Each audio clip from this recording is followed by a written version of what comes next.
Pai do Senhor, irmãos, eu quero ler Lucas capítulo 11, verso 29 até o 32. E aglomerando-se as multidões, ele começou a dizer: Essa é uma geração perversa. Eles pedem um sinal, mas nenhum sinal lhes será dado, senão o sinal do profeta Jonas. Porque assim como Jonas foi um sinal para os ninivitas, o Filho do Homem também o será para esta geração. A rainha do sul se levantará no julgamento com os homens desta geração e os condenará, porque ela veio dos confins da terra para ouvir a sabedoria de Salomão. E eis que o maior que Salomão está aqui. Os homens de Nínive se levantarão no julgamento com esta geração e as condenarão, porque se arrependeram com a pregação de Jonas. E eis que um maior do que Jonas está aqui. Certo?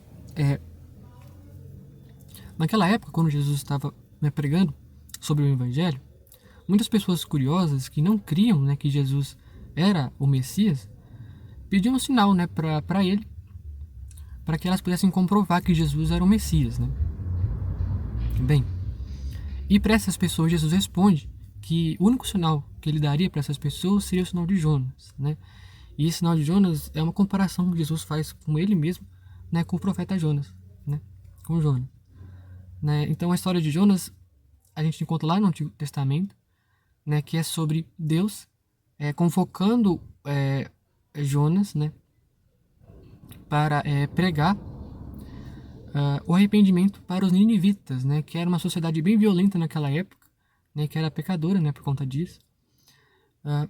Só que Jonas, por medo, dos ninivitas, ele acaba escolhendo não ir para lá, Então, ao invés de pegar um barco que fosse para a cidade, ele escolhe um outro barco, que vai para outro lugar, E por conta disso ele acaba sendo lançado ao mar, E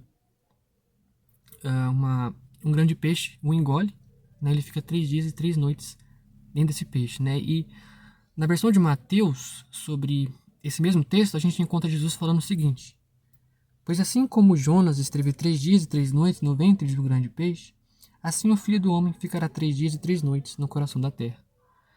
Então, Jesus sabia que ele ia sofrer morte de cruz, ia morrer, As pessoas iriam testemunhar isso.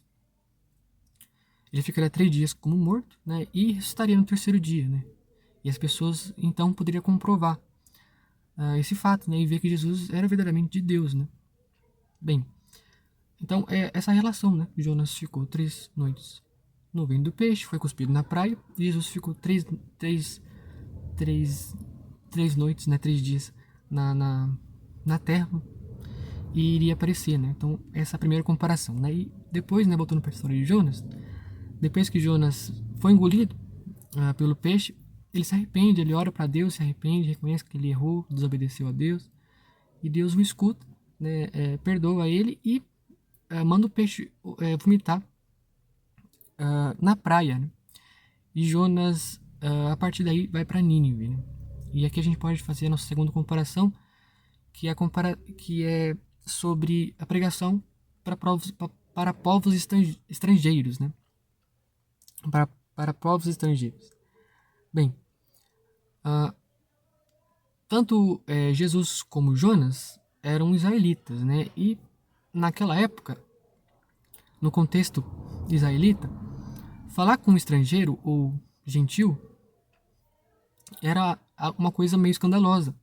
Não era comum, Porque o povo considerava povos estrangeiros, gentios, como impuros, E não era da etiqueta da época fazer esse tipo de coisa, E tanto Jonas como Jesus pregam para povos estrangeiros, Jonas para os ninivitas, e Jesus não quer que sua pregação fique somente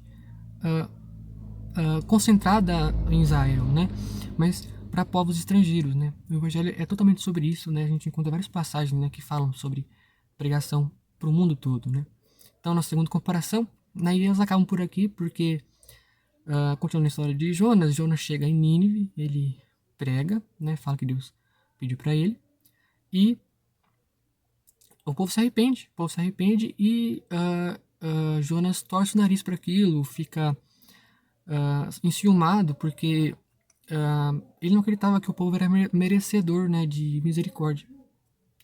Ele não acreditava que Deus devia perdoar eles, né? E Jesus tinha essa consciência, ele sabia que o povo não merecia mesmo, ele sabia que as pessoas não iriam reconhecer ele. Um dos seus próprios amigos mais próximos, né, Judas, o trairia. Ele sabia que ele sofreria aquela morte cruel de cruz. Ele tinha consciência, mas mesmo assim se entregou, né? Porque o evangelho é sobre isso, é sobre graça e misericórdia, né? A história da Bíblia, a história da redenção é totalmente sobre graça e misericórdia. É Deus, mesmo vendo que o povo estava pecando, o povo estava se rebelando, se afastando de Deus, mesmo assim ele ia até eles e chamava, né? Então, se alguém, né, se encontra pensando, né, pensando sobre isso, pensando que não é merecedor, que não pode ser salvo, não pode ser merecedor de Jesus, de ser considerado filho de Deus, a verdade é que, de verdade, nós não somos merecedores mesmo. Você não é merecedor, eu também não sou.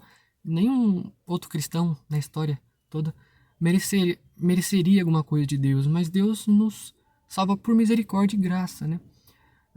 Por bondade dele, exclusivamente dele, né? Então, eu queria deixar essa mensagem nos corações de vocês. Eu queria agradecer a oportunidade. Em nome de Jesus, amém.